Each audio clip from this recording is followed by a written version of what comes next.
Last video में हमने ये जाना था कि हमारे सभी प्रकार के दुखों का कारण क्या है और कैसे हम भगवत गीता में दी गई डिवाइन नॉलेज के थ्रू उस दुख से मुक्त हो सकते हैं। और इस वीडियो में हम आज उस डिवाइन नॉलेज के बारे में ही बात करने जा रहे हैं। लेकिन उससे पहले अगर आपने लास्ट वीडियो दुख का कारण ना देखी हो तो पहले उसे जाकर देखिए, क्योंकि दोनों वीडियो लिंक्ड हैं। और अगर आप मेरे चैनल पे नए हैं तो मेरे चैनल को सब्सक्राइब कर लीजिए। चलिए चलते हैं वीडियो में आगे। महाभारत के युद्ध से पहले अर्जुन कंफ्यूज थे कि युद्ध करूं या नहीं, क्योंकि जिनके साथ उनका युद्ध था वो सब उनके अपने थे।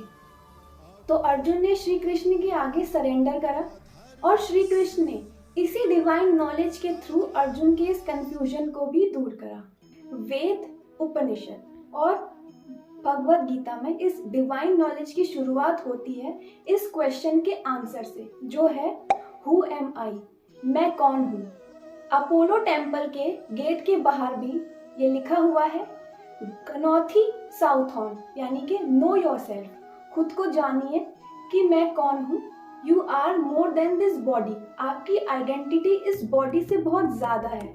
गीता में डिवाइन नॉलेज दी गई है मनुष्य के अंदर का भ्रम और दूसरा शोक, इन दोनों चीजों को मिटाने के लिए। क्योंकि जब हम डिवाइन नॉलेज के थ्रू ये जान लेते हैं कि हमारी आइडेंटिटी जो है वो कुछ और है बॉडी के अलावा, तब हमारे अंदर से डिल्यूजन, भ्रम और शोक खत्म हो जाता है।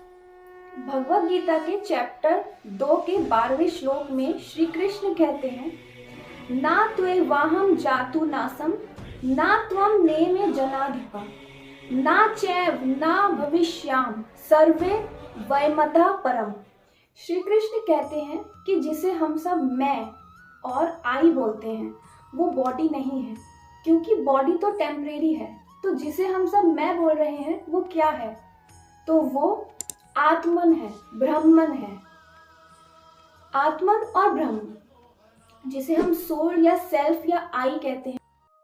लेकिन लोगों ने आत्मा और ब्रह्मन का मतलब गलत समझ लिया है। लोग ये समझते हैं कि आत्मा किसी तरह की चुड़ैल है या भूत प्रेत है, जिसके लंबे खुले बाल होते हैं, सफेद रंग की होती है, सफेद साड़ी पहनती है और जो अच्छी होती है बुरी होती है। पूरी आत्माएं लोगों के अंदर घुस जाती हैं। ये सब लोगों के अंदर का भ्रम है, जो इसलिए पैदा हुआ है क्योंकि लोगों ने कभी आत्मा को समझने की कोशिश नहीं करी। चैप्टर 2 के 20वें श्लोक में श्री कृष्ण कहते हैं, ना जायते म्रियते वा कदाचित् न्यायं भूत्वा भविता वा ना भूयः अजो नित्य शाश्वतो यं पुराणो ना हन्यते हन्यमने शरीरे। आत्मा एक एग्जिस्टेंस है, अस्तित्व है, और उसी एग्जिस्टेंस में हम सब एग्जिस्ट करते हैं। जैसे स्पेस की प्रेजेंस में सारे प्लैनेट्स रिवॉल्व कर रहे होते हैं, तो स्पेस वो आत्मा है।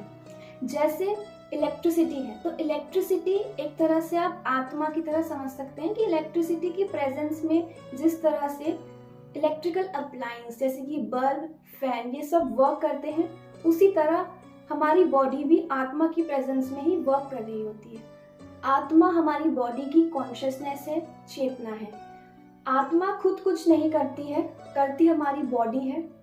आत्मा एटर्नल है, एजलेस है, और बॉडी की डेथ के बाद आत्मा की डेथ नहीं होती, ना ही वो पैदा होती है ना ही वो मरती है।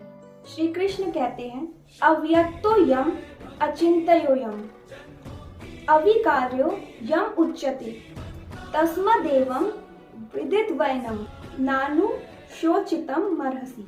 इस श्लोक में श्री कृष्ण बोलते हैं कि आत्मा इनविजिबल है। जैसे लोग बोलते हैं कि हमने आत्मा देख ली, सफेद रंग की, ये वो, तो साफ साफ इस श्लोक में श्री कृष्ण बोल रहे हैं कि आत्मा इनविजिबल है।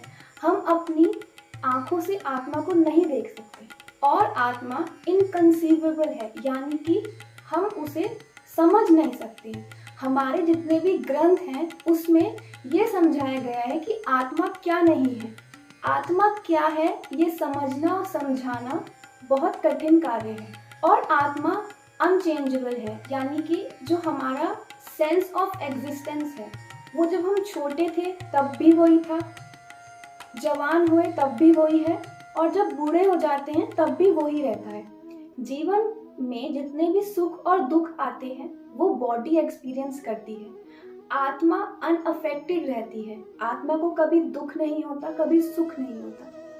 तो श्री कृष्ण कहते हैं कि जिसको अपनी आइडेंटिटी का रियलाइजेशन हो जाता है कि मेरी आइडेंटिटी सिर्फ बॉडी नहीं है, मेरी आइडेंटिटी आत्मा है और आत्मा अनअफेक्टेड रहती है, तो वो इंसान हर एक परिस्थिति में स्थिर रहता है। श्री कृष्ण कहते हैं कि ना सुख को पकड़ो ना दुख को पकड़ो, जब जो आए प्रेजेंट मोमेंट में रह के उसे एक्सपीरियंस करो। क्योंकि अगर आप सुख को होल्ड कर लेंगे तो जब दूसरे ही पल आपके जीवन में दुख आएगा तो आप बहुत ज्यादा दुखी हो जाएंगे। वहीं अगर आप दुख को होल्ड कर लेंगे जीवन में तो सुख आने पर जीवन को एंजॉय नहीं कर पाएंगे। अगर वीडियो अच्छी लगी हो तो वीडियो को लाइक करिएगा, कमेंट करिएगा और अपने दोस्तों के साथ शेयर करिएगा।